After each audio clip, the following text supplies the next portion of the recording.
ओम गणेशाय नमः। प्यारे भक्तगणों, आज है माघ महीने की अंतिम बुधवार और आज आप सभी श्रवण करेंगे बुधदेव और गणेश भगवान की कथा को जो भी भक्त व्रत के दौरान श्रद्धा पूर्वक प्रसन्नचित मन से पूरा श्रवण करता है, उसकी सभी मनोकामना शीघ्र ही पूर्ण हो जाती है। प्रेम से बोलिए गणेश भगवान की जय। एक समय की बात है, एक व्यक्ति का विवाह हुए कई वर्ष बीत गए थे। विवाह के बाद उसकी पत्नी एक बार अपने मायके गई। पत्नी के मायके में रहने के कई दिनों के बाद उसका पति अपनी पत्नी को विदा करवाने के लिए ससुराल पहुंचा। ससुराल में कुछ दिन रहने के बाद वह पत्नी को मायके से विदा करने की बात अपने सास ससुर से कही। बुधवार का दिन होने के कारण उसके सास ससुर ने कहा कि इस दिन बेटी ससुराल से नहीं जा सकती, इस कारण आज विदाई नहीं हो सकती है। लेकिन वह व्यक्ति नहीं माना और अपनी पत्नी को मायके से विदा कराकर अपने घर की तरफ चल दिया। रास्ते में जाते वक्त पत्नी को बहुत तेज प्यास लगी। तब पति पानी की तलाश में इधर उधर भटकने लगा। काफी देर के बाद जब वह पानी लेकर वापस लौटा तो उसने देखा कि पत्नी के पास उसी की वेशभूषा में कोई अन्य व्यक्ति पत्नी के संग बैठकर बातें करता हुआ दिखाई दिया। दोनों व्यक्ति वापस में लड़ने लगे। पहले व्यक्ति ने गुस्से में दूसरे व्यक्ति से पूछने लगा कि वह कौन है और उसकी पत्नी के साथ बैठकर बातें क्यों कर रहा है। फिर दोनों आपस में लड़ने लगे। दूसरे व्यक्ति ने कहा कि यह मेरी पत्नी है। दोनों के बीच भयानक लड़ाई होने लगी। तब वहाँ पर कुछ सिपाही आ गए और स्त्री से उसके असली पति के बारे में पूछने लगे। दोनों व्यक्ति को देखकर स्त्री हैरान हो गई कि कौन मेरा पति है।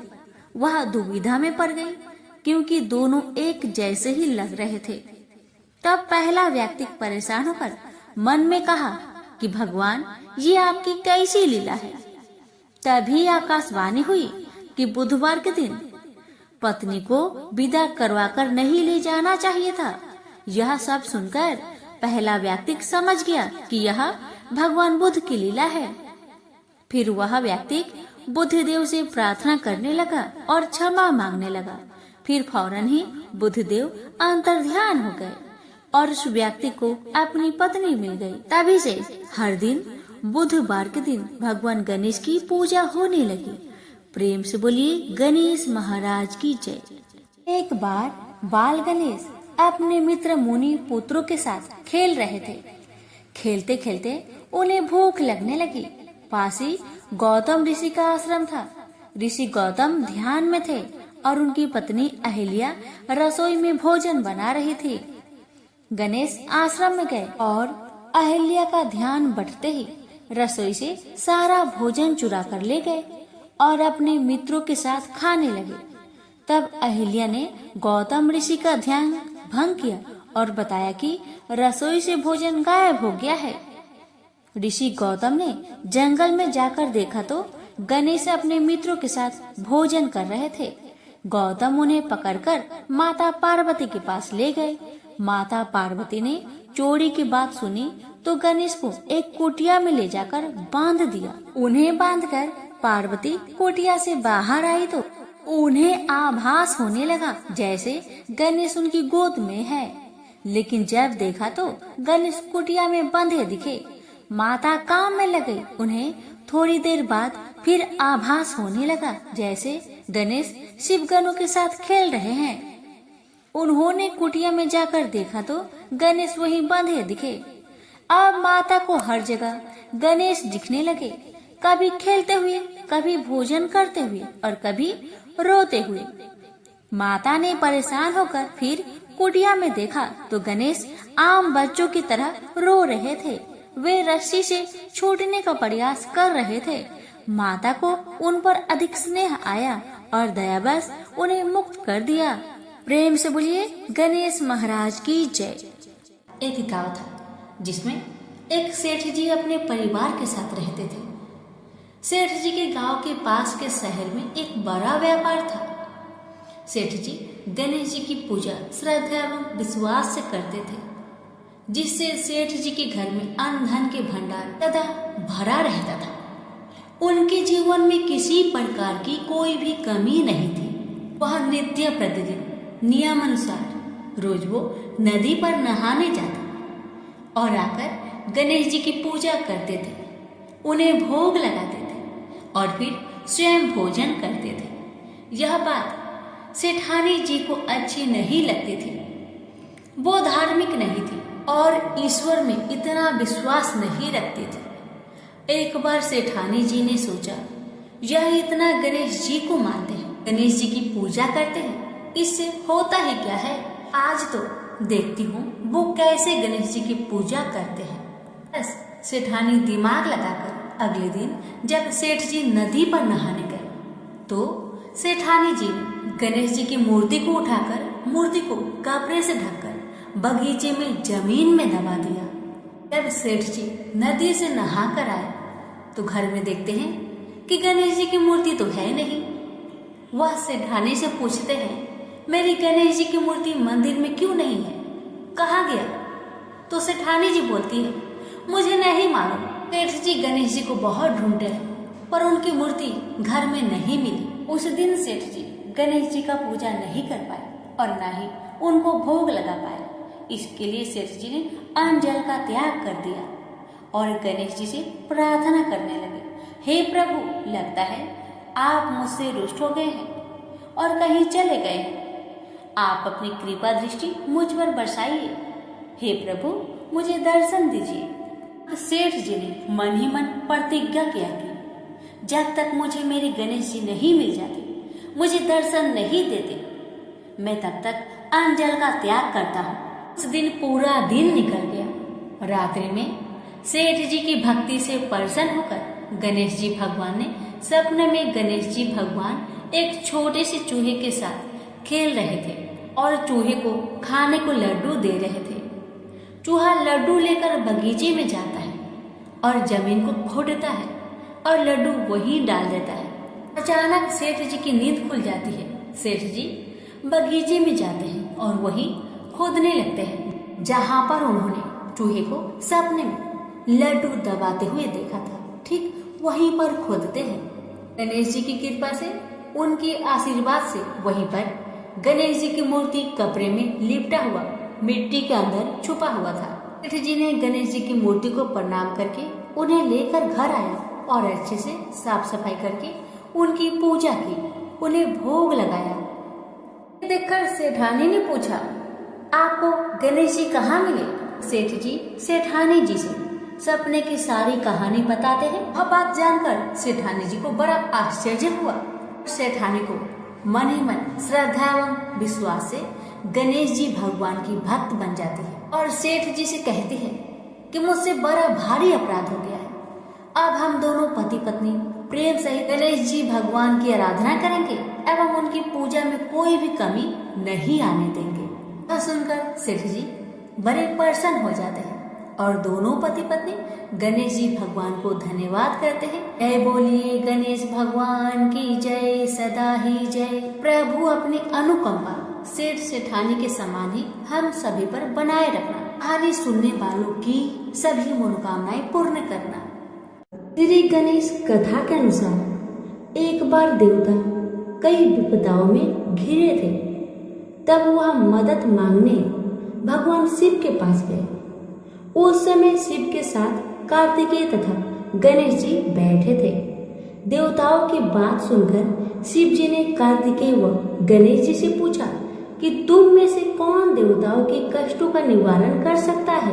तब कार्तिकेय व गणेश जी दोनों ही स्वयं को इस कार्य के लिए सक्षम बताए। इस पर भगवान शिव ने दोनों की परीक्षा लेते हुए कहा कि तुम दोनों में से जो सबसे पहले पृथ्वी की परिक्रमा करके सबसे पहले हमारे पास आएगा, वही देवताओं की मदद करने जाएगा। भगवान शिव के मुख से यह वचन सुनते हैं कार्तिकेय जी अपने वाहन मोर पर बैठकर पृथ्वी की परिक्रमा के लिए निकल गए, परंतु गणेश जी सोच में पड़ गए। कि वह चूहे के ऊपर चढ़कर सारी पृथ्वी की परिक्रमा करेंगे तो इस कार्य में उन्हें बहुत समय लग जाएगा। तभी उन्हें एक उपाय सूझा। गणेश जी अपने स्थान से उठे और अपने माता पिता की 7 बार परिक्रमा करके वापस बैठ गए। परिक्रमा करके लौटने पर कार्तिकेय स्वयं को विजेता बताने लगे। तब शिव जी ने श्री गणेश जी से पृथ्वी की परिक्रमा ना करने का कारण पूछा। तब गणेश जी ने कहा, माता पिता के चरणों में ही समस्त लोक बसा है।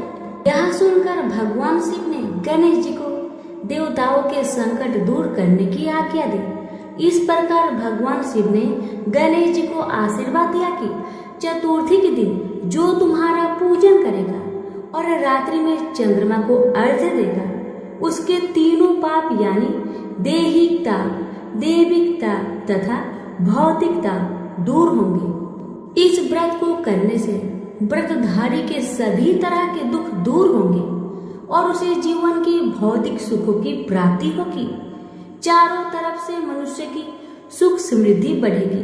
पुत्र पौत्र आदि धन ऐश्वर्य की कमी नहीं रहेगी। प्रेम से बोलिए गणेश भगवान की जय, कार्तिकेय जी की जय, उमापति शंकर भगवान की जय। एक बार की बात है कि भगवान गणेश एक बार छोटे बालक का रूप धरकर पृथ्वी पर गए और वहां उन्होंने सोचा कि मैं लोगों का परीक्षा लूंगा, इस धरती पर कुछ धर्म कर्म है भी या नहीं। भगवान गणेश अपने दोनों हाथों में एक एक छोटी चम्मच पकड़कर एक चम्मच में चावल और एक चम्मच में दूध लेकर गांव के सभी घरों में बारी बारी जाकर एक ही बात कह रहे थे कि कोई मेरे लिए खीर बना दो, कि कोई मेरे लिए खीर बना दो। लोग उसकी बात सुनकर उनका मजाक उड़ाते थे। सब गांव वाले उनसे कहते कि ए बुद्धू बालक, क्या कभी एक चम्मच चावल और एक चम्मच दूध से खीर बना है जो तुम घर घर घूमकर चिल्ला रहे हो कि मेरे लिए कोई खीर बना दो, कि मेरे लिए कोई खीर बना दो। ऐसा कह कहकर गांव वाले भेष रूपी गणेश जी का मजाक उड़ा रहे थे। भगवान गणेश गांव वालों की बातें सुनकर आगे बढ़ जाते हैं। ऐसे ही वह पूरे गांव में चलते चलते बालक आखिर में एक बुढ़िया माई के पास पूछते हैं। वहां बहुत से बच्चे खेल रहे होते हैं और बुढ़िया माई बैठी बैठी बच्चों के खेल को देख रही होती है।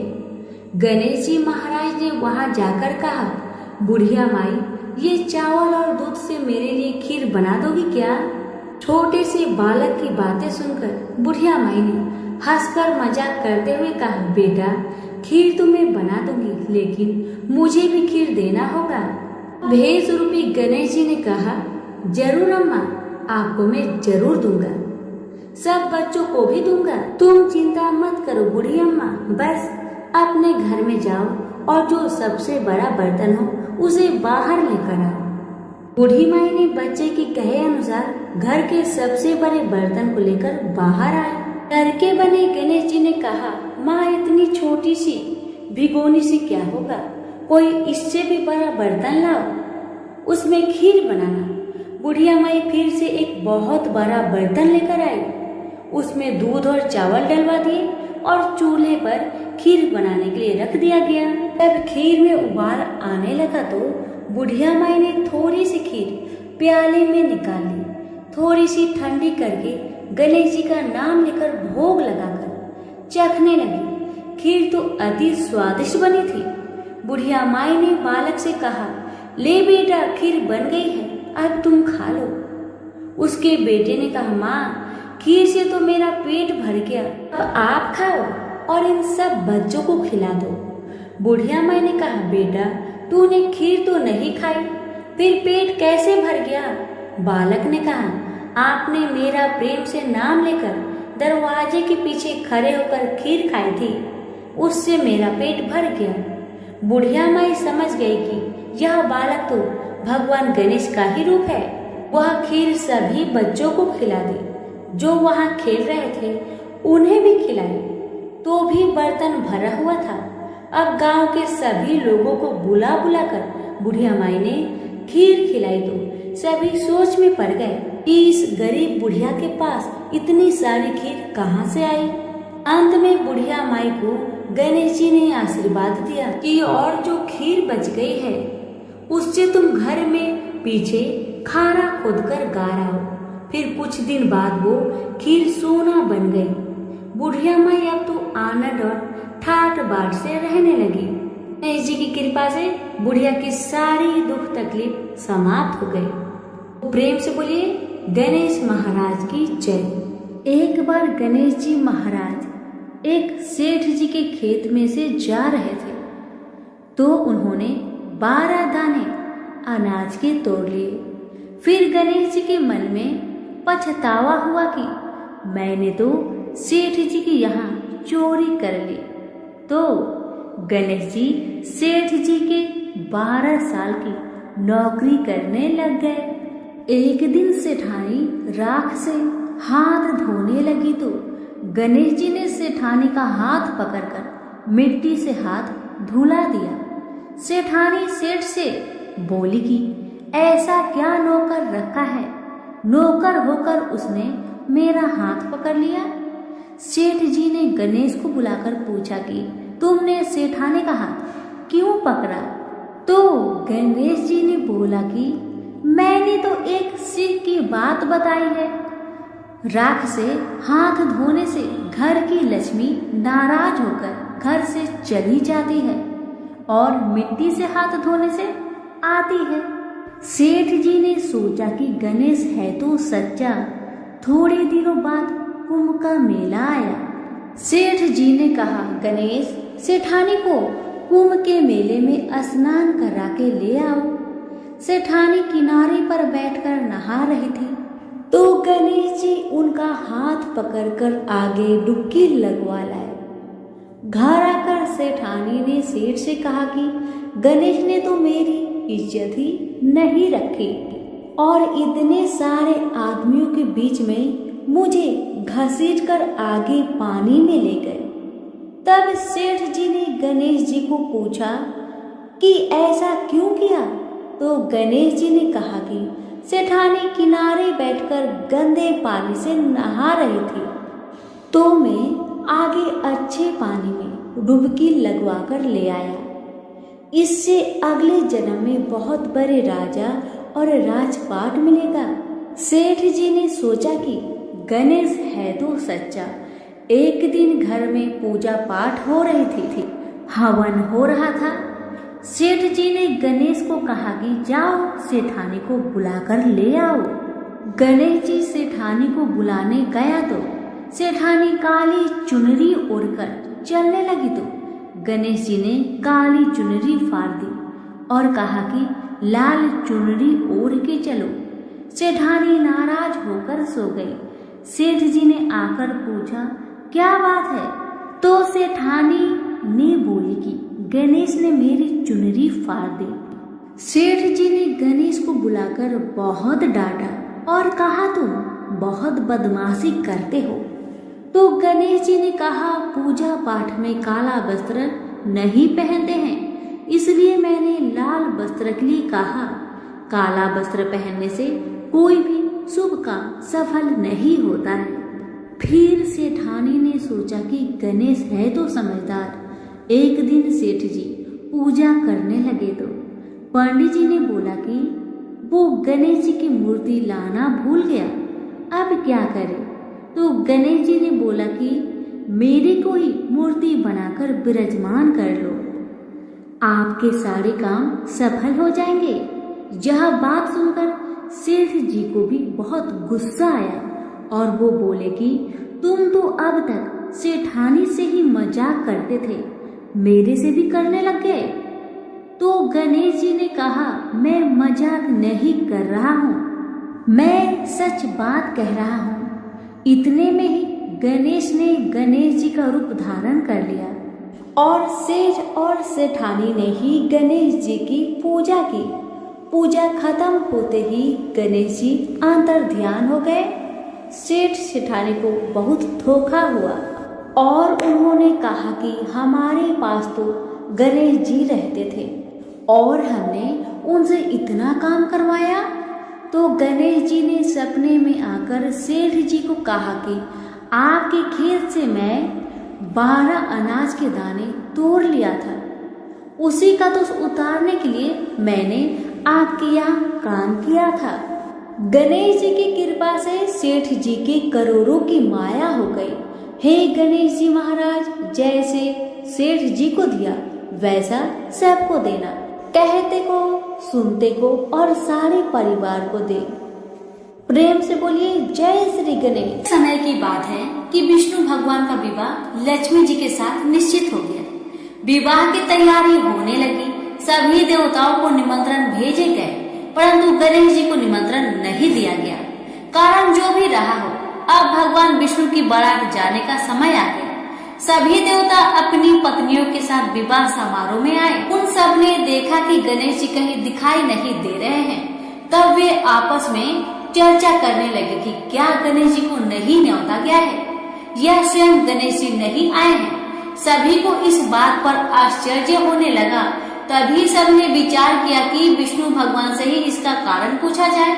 विष्णु भगवान से पूछने पर उन्होंने कहा कि हमने गणेश जी के पिता भोलेनाथ महादेव को न्योता भेजा है। यदि गणेश जी अपने पिता के साथ आना चाहते हैं तो आ जाए, अलग से न्योता देने की कोई आवश्यकता भी नहीं है। दूसरी बात यह है कि उनको 1.25 मन मूंग, 1.25 मन चावल, 1.25 मन घी और 1.25 मन लड्डू का भोजन दिन भर में चाहिए। यदि गणेश जी नहीं आएंगे तो कोई बात नहीं, दूसरे के घर जाकर इतना सारा खाना पीना अच्छा भी नहीं लगता। इतनी बार तक कर ही रहे थे कि किसी एक ने सुझाव दिया, यदि गणेश जी आ भी जाए तो उनको द्वार पर बनाकर बैठा देंगे कि आप घर का ध्यान रखना। आप तो चूहे पर बैठकर धीरे धीरे चलोगे तो बारात से बहुत पीछे रह जाओगे। यह सुझाव भी सबको पसंद आ गया, तो विष्णु भगवान ने भी अपनी सहमति दे दी। होना क्या था, इतने में ही गणेश जी वहां आ पहुँचे और उन्हें समझा बुझाकर घर की रखवाली करने बैठा दिया गया। बारात चल दी। तब नारद जी ने देखा कि गणेश जी तो दरवाजे पर ही बैठे हुए हैं, तो वे गणेश जी के पास गए और रुकने का कारण पूछा। गणेश जी कहने लगे कि विष्णु भगवान ने मेरा बहुत अपमान किया है। नारद जी ने कहा कि आप अपनी मूषक सेना को आगे भेज दीजिए, तो वह रास्ता खोद देगी, जिससे उनके वाहन धरती में धंस जाएगी। तब आपको सम्मान पूर्वक बुलाना ही पड़ेगा। अब तो गणेश जी ने अपनी मूषक सेना जल्दी से आगे भेज दी और सेना ने जमीन पोली कर दी। जब बारात वहां से निकली तो रथों के पहिए धरती में धंस गए। लाख कोशिश करे परंतु पहिए न निकले। सभी ने अपने अपने उपाय किए, परंतु पहिए तो नहीं निकले, बल्कि जगह जगह से टूट गए। किसी की समझ में नहीं आ रहा था कि अब क्या किया जाए। तब तो नारद जी ने कहा, आप लोगों ने गणेश जी का अपमान करके अच्छा नहीं किया। यदि उन्हें मनाकर लाया जाए तो आपका कार्य सिद्ध हो सकता है और यह संकट टल सकता है। भगवान शंकर ने अपने दूत नंदी को भेजा और वे गणेश जी को लेकर आए। गणेश जी का आदर सम्मान के साथ पूजन किया। तब कहीं रथ के पहिए निकले। अब रथ के पहिए निकल तो गए, परंतु वह टूट फूट गए थे। उन्हें सुधारेगा कौन? पास के खेत में खाती काम कर रहा था, उसे बुलाया गया। खाती अपना कार्य करने से पहले श्री गणेशाय नमः कहकर गणेश जी की वंदना मन ही मन करने लगा। देखते ही देखते खाती ने सभी पहियों को ठीक कर दिया।